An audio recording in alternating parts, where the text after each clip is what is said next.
Bienvenidos a Medicina en Día. Yo soy el doctor Hugo Pellegrino Ló y este canal es una oportunidad de presentar a la población las principales enfermedades que existen en el mundo. En el programa de hoy voy a hablar de la anestesia. La anestesia es un acto médico controlado en el que se usan fármacos para bloquear la sensibilidad táctil y dolorosa de un paciente, sea en toda o parte de su cuerpo, y sea con o sin compromiso de conciencia. La anestesia general se caracteriza por brindar hipnosis, amnesia, analgesia, relajación muscular y abolición de reflejos.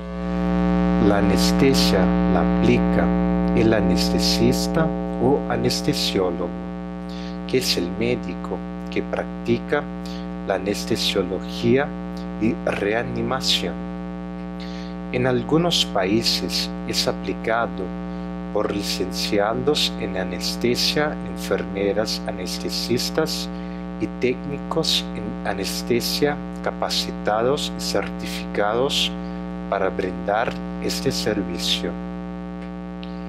La historia de la anestesia.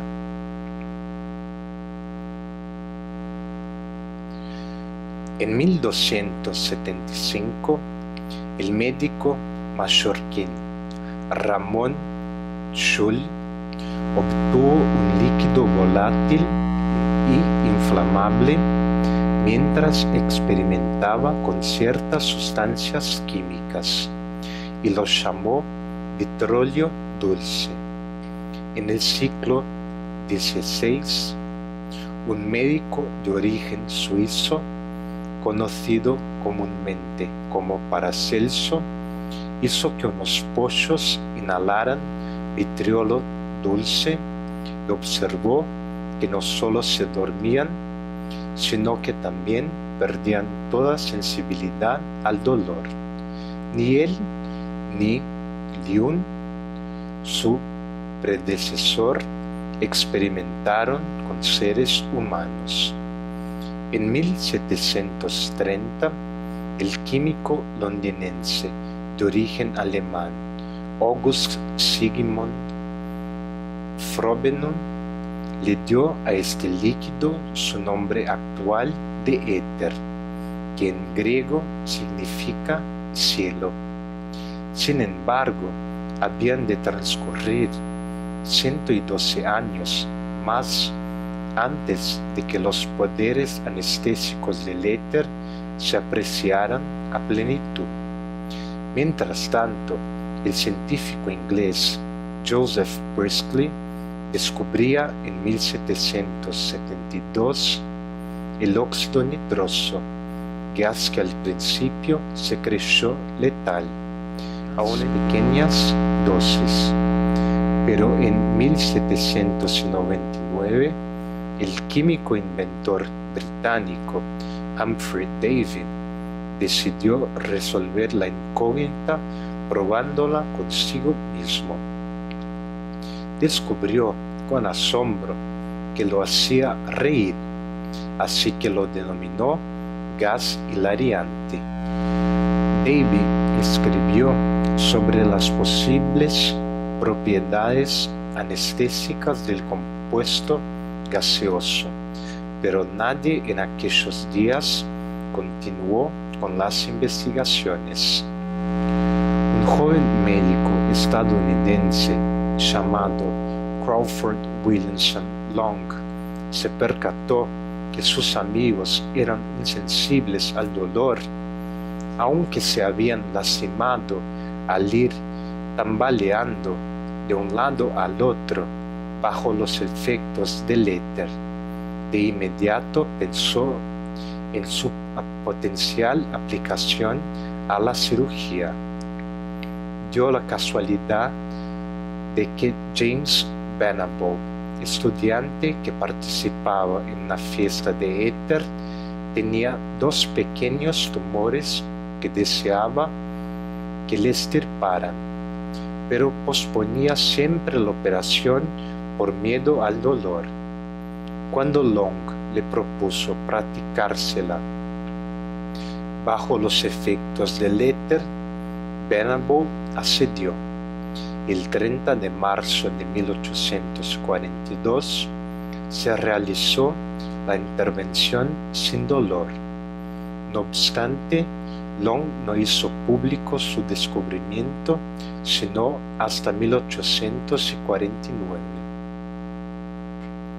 Fue el doctor odontólogo Horace Wells quien comenzó a utilizar el óxido nitroso como anestesia, después de habérselo visto utilizar al autotitulado profesor y químico Gardner Cotton en sus espectáculos, los cuales consistían en administrar este gas a voluntarios del público. Eso los ponían en un estado de euforia y excitación, a veces muy violentos, y perdían sus inhibiciones, lo cual deleitaba al público. En una ocasión, uno de sus voluntarios, bajo el efecto del gas, se hirió y el doctor Wells observó que no sentía dolor. Con base en esto, decidió comprobar en sí mismo si el óxido nitroso eliminaba el dolor, y el 11 de diciembre de 1844, tras aspirar el gas, su ayudante John Briggs le practicó una extracción dental de un molar, sin que Wells se quejara. Al despertar, Wells exclamó: "Una nueva era para la extracción de órganos dentales". Más adelante, el 16 de octubre de 1846, en Boston, fue William Morton, ayudante de Wells, quien realizó una exitosa demostración del uso de la anestesia al aplicársela a un paciente del Dr. John Collins Warren. El Dr. Warren pudo eliminar un tumor del cuello de su paciente sin que éste sintiera dolor alguno. Desde entonces, Morton se dedicó a administrar anestesia ocultando el tipo de gas que usaba, que él llamaba letón, para usarlo en exclusividad, pero se vio forzado a revelar que se trataba de éter. Desde este momento, el uso de éter se difundió rápidamente. A mediados de diciembre de 1847, en un hospital de Edimburgo, el tocólogo James Simpson y su compañero Duncan practicaron el primer parto sin dolor empleando cloroformo, dado que el éter ya había sido probado en enero de ese mismo año, comprobando que a pesar de quedar dormida la paciente, las contracciones del parto continuaban con normalidad. El éter provocaba efectos secundarios que incitaron a Simpson a buscar otro gas con parecidos efectos, pero sin los accesos de tos que surgían después de la inhalación de grandes cantidades de éter. La madre estuvo tan agradecida que llamó a su hija Anestesia. En 1848, el doctor John Snow perfeccionó la técnica de aplicación del cloroformo al administrarlo en pequeñas dosis durante el parto. Este hecho no se popularizó sino hasta el año 1853, cuando Snow aplicó cloroformo a la reina Victoria en el parto del príncipe Leopoldo de Sajonia-Coburgo-Gotha. Después del parto, nombró al doctor Sir. A pesar de la introducción de otros anestésicos inhalatorios como eteno, tricloroeteno, ciclopropano, el éter continuó siendo el anestésico general estándar hasta principios de 1960, para ser luego reemplazado por potentes y no inflamables agentes inhalatorios como el alotano, seguido luego por el enflurano y más adelante por el isoflurano, hasta llegar en la década de 1990 al sevoflurano y al más reciente desflurano.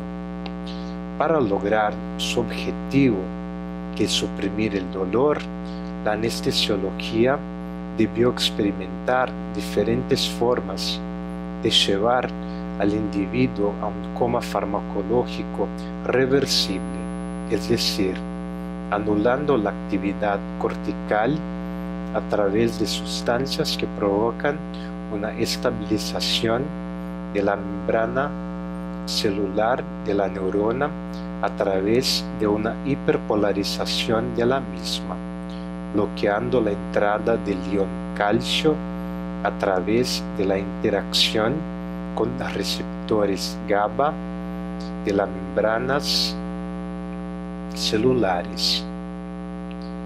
Esta es una de las teorías más aceptadas de la farmacología, sin que todavía sea la última palabra. Ahora voy a hablar un poco de los tipos de anestesia. Existen 3 tipos principales de anestesia: la anestesia local, que solo se elimina la sensibilidad dolorosa de una pequeña zona del cuerpo, generalmente la piel, mientras el paciente continúa consciente. Es muy frecuente su uso en odontología y también en procedimientos quirúrgicos estéticos. La anestesia locorregional, en la cual se elimina la sensibilidad de una región y o de uno o varios miembros del cuerpo. Puede ser troncular de un nervio o plexo nervioso, neuroaxial, actúa bloqueando el impulso doloroso a nivel de la médula espinal, y esta a su vez puede ser epidural o peridural. Se introduce el anestésico en las proximidades de la médula, en el espacio epidural, sin perforar la dura madre, desarrollada por primera vez por el médico español Fidel Pagés. Tiene una instauración menos rápida que la intratecal. Los cambios hemodinámicos debidos al bloqueo simpático también se instauran más lentamente, o intradural o raquídea. Se perfora la dura madre y la arachnoides y se introduce el anestésico en el espacio subaracnoideo, mezclándose con el líquido cefalorraquídeo. Esta la desarrolló por primera vez August Beer en 1898, cuando administró a un paciente 3 mililitros de cocaína al 0,5%, La tercera técnica es la regional intravenosa o bloqueo de Beer, una técnica desarrollada por August Beer, un cirujano de origen alemán, la cual consiste en dejar exangüe un miembro por compresión con una venda elástica, mantenerlo en esa condición con un torniquete neumático y finalmente llenarlo con una solución de anestésico local inyectada por vía venosa. Mientras el anestésico local se mantiene en el miembro que está aislado por el torniquete neumático, se distribuye por los vasos sanguíneos y actúa directamente en todos los tejidos de ese miembro. El efecto en los nervios produce la anestesia de todo el miembro, sin que el anestésico local llegue a la circulación general, gracias al torniquete. Al terminar la cirugía, se libera el torniquete para que el anestésico local remanente pase a torrente circulatorio y sea metabolizado por el organismo. En general, se recomienda liberar cuidadosamente el torniquete y observar al paciente durante ese periodo para detectar a tiempo los signos de toxicidad sistémica que pueden aparecer. Ahora voy a hablar de la anestesia general, en la cual se produce un estado de inconsciencia mediante la administración de fármacos hipnóticos por vía intravenosa, que es la anestesia total intravenosa, la anestesia inhalatoria, la anestesia total inhalatoria o por ambas a la vez, que es la anestesia balanceada. Actualmente se realiza combinación de varias técnicas en lo que se llama anestesia multimodal. Los componentes fundamentales que se deben garantizar durante una anestesia general son hipnosis, analgesia, amnesia, control autonómico y relajación muscular. La anestesia general persigue varios objetivos: analgesia o abolición del dolor, para lo cual se emplean fármacos analgésicos, protección del organismo a reacciones adversas causadas por el dolor, como la reacción vagal. Para ello se emplean fármacos anticolinérgicos como la atropina y otros. Pérdida de conciencia mediante fármacos hipnóticos o inductores del sueño, que duermen al paciente, evitando la angustia y suelen producir cierto grado de amnesia. Relajación muscular mediante fármacos relajantes musculares derivados del curare para producir la inmovilidad del paciente. Reducir la resistencia de las cavidades abiertas por la cirugía y permitir la ventilación mecánica artificial mediante aparatos respiradores que aseguran la oxigenación y la administración de anestésicos volátiles en la mezcla gaseosa respirada. Los daños secundarios de esta pueden ser la pérdida de la sensibilidad de la zona operada. Esto puede afectar por meses, incluso años. Ahora voy a hablar del intraoperatorio. El intraoperatorio consiste en la inducción de la anestesia en su mantenimiento y en el despertar al finalizar la intervención. Asimismo, el anestesiólogo se ocupa del control y mantenimiento de las constantes: electrocardiograma continuo, presión arterial, saturación de oxígeno y capnografía como monitorización estándar. En casos de cirugías de alto riesgo o enfermos con patología de base grave, puede ser necesario una monitorización más cruenta, como catéteres de presión venosa central, monitorización de la presión de la arteria neumonar y gasto cardíaco mediante un catéter de Swan-Ganz.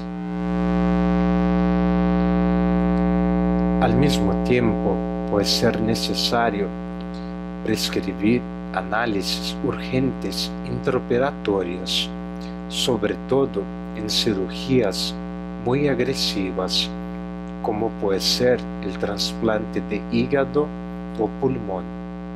Según estas analíticas, debe prescribir transfusiones de productos sanguíneos concentrados de hemácias, plasma o plaquetas. También puede ser necesario administrar iones, sodio, potasio o calcio. Ahora voy a hablar del posoperatorio. En la etapa posoperatorio es importante controlar al paciente que ha sido operado. Esto se lleva a cabo durante algunas horas en una sala con monitorización que se conoce con el nombre de sala de recuperación. Algunos enfermos necesitan ser vigilados intensivamente en el posoperatorio inmediato y son trasladados a salas especializadas en cuidados intensivos, donde muchas de ellas son dirigidas por anestesiólogos de reanimación. El posoperatorio inmediato es responsabilidad del equipo de recuperación, especialmente del anestesiólogo que recibe al paciente. Se evalúa con escalas o score como el Aldred, cuya valoración es de capital importancia para la toma de decisiones y del destino del paciente. Muchísimas gracias por mirar al programa de hoy. Yo soy el Dr. Hugo Pellegrino Lo y para más informaciones ustedes pueden contactarme por mi dirección de correo electrónico, que es hugo.loh@gmail.com. Gracias y hasta el próximo programa.